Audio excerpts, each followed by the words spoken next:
Good morning, gang. Happy Sunday morning. So, looking at what's going on in Russia, Ukraine from a completely different angle here.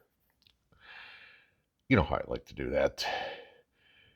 You remember the phrase, you probably heard it when you were a kid, maybe you saw it in a movie or something. What's mine is mine and what's yours is mine. Yeah. Okay. This is what we're learning from Russia, Ukraine, especially about our government here.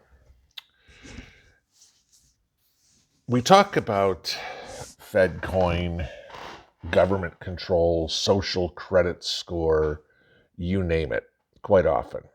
And it strikes fear in everybody, that the government can have that much control. But it's kind of still one of those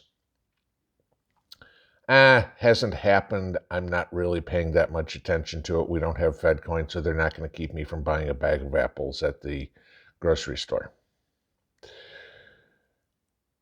If you think that's true, take a look at what the US and its allies are doing against the Russian people. Not against Putin, okay? Against the Russian people. On Wednesday, the US and its allies created new teams to act on their vow to seize and freeze assets held by Russians. Property, boats, estates, houses, money, bank accounts, stock accounts, investment accounts, whatever it would be. Janet Yellen, and who's obviously Treasury Secretary, and the Attorney General, Merrick Garland, created a multilateral task force, something that the Democrats are notorious for, task forces, okay? Calling it REPO, R-E-P-O, all right? That's short for Russian elites, proxies, and oligarchs. I love how they come up with all the cutesy little names for everything, okay? But what the intent of this is to work with other countries to investigate and prosecute oligarchs and other individuals associated with Russia. Now, in the United States, last time I checked, we had a system of laws.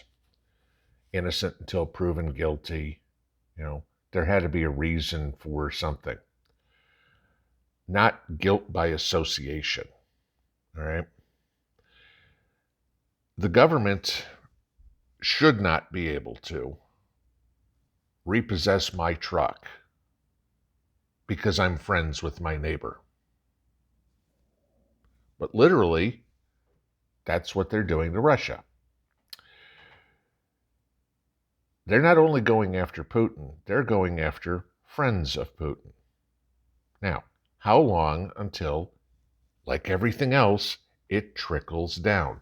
Right now, they're like, oh, we're going after the oligarchs, okay? The uber wealthy, the Jeff Bezoses, the Bill Gates, the Warren Buffetts of Russia. Okay. If you're going to, Willie Brown, why do you rob banks? Because that's where the money is, all right? Of course, they're not going to go after, Boris and Natasha here, who are, your regular average citizens, because they don't have any money. We're going to go after the people who have it first. And then just like U.S. taxes, we've stolen as much as we can from the rich. Now let's start stealing from the middle class. Let's start stealing from the poor. That's just the way our government works. They should have to have a day in court, a full investigation, a right to a trial, but that's not happening, okay? They're doing whatever they can to circumvent all the laws and go, well, we think you're doing this, so we're going to take your property, and then if you can prove yourself innocent, we'll give it back. Good luck, okay? So, just like every one of these sham trials we've seen in the last few years, guilty until proven innocent is the new way that our Justice Department handles things. But how is this affecting regular citizens in Russia. This is what the U.S. is doing to regular citizens. All right, I want to claim this. This isn't McDonald's saying they're shutting down. McDonald's did that on their own, okay, or Adidas or Apple or whatever. Those were not mandated. Those were companies that did that. I'm talking about what the government can do to you. I mean, Apple shuts down, iPhones, fine. I can go get a Galaxy or, whatever phone, okay? But when the government starts doing things to the Russian citizens, that tells me what the government has no problem doing to U.S. citizens, right? First off, simple one. Can't travel, okay? We will not take any Russian airlines in U.S. airspace, anything like that. So if somebody's trying to flee, somebody that disagrees with what is going on with Putin's regime, sorry, we're not letting you in. You can't get here. I mean, literally, if you want to get out of Russia, okay, you could go to Israel or Turkey or to UAE or India. That's it. Now, maybe you can hop a flight from there and get here. But, oh, by the way, the U.S. requires a visa for Russians to come into the United States. Guess what they're not issuing, okay? So even those who are anti-Putin are getting punished for this. But, again, I say many times, thank God Mrs. P is here now, all right? That I'm not trying to get her here. And I feel for all those people that are married, getting married, have kids, whatever would be, and trying to do all the crazy government paperwork. Right. So you get that. But, let's go into some other things they're doing. Oh, we'll just shut down everybody's bank accounts, including the government's. Was it $300 billion or something like that in gold was seized? Oh, you'll get it back when we drop sanctions on you. What right do you have to seize private property? You don't. That's private property that is owned by the government of Russia, which inevitably is owned by the people of Russia. So the U.S. just decided we're going to seize it. You'll get it back when we decide you're innocent. Yeah, right. Okay.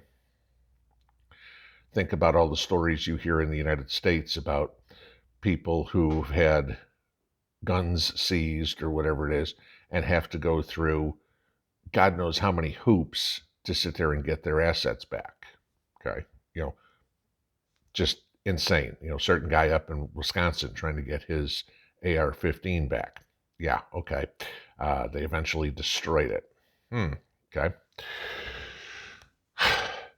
Gee, you're not doing what we don't like? We'll shut off your electricity. We'll shut off your internet. We'll shut off your phone. We'll shut off your car. Don't think that's a possibility? Apparently, the U.S. government is asking Elon Musk to turn off all Teslas in Russia. Mind you, there's your other thing about your internet-connected car. Click. You don't have a car anymore. Congratulations, you spent, $80,000 on a Tesla, and you can't even drive the damn thing anymore. Right. How long is it? Like I said, this goes all into this little Fed coin thing that we talk about. I'm sorry, Mr. Pinball, you've used your allotment for gasoline this week. I'm sorry, Mr. Pinball, we're not allowing gasoline vehicles to run anymore. You're not getting any more, so your truck is now worthless. You think it's not possible? Watch what they're doing over there. The U.S. government is basically saying, because we decided you don't get to have gas, have airplane tickets, have a car, have electricity, have internet, have phone, have whatever. We decided. Where's my day in court? Sorry, Mr. Pinball. You don't get one. We make the rules, not you. Pinball out.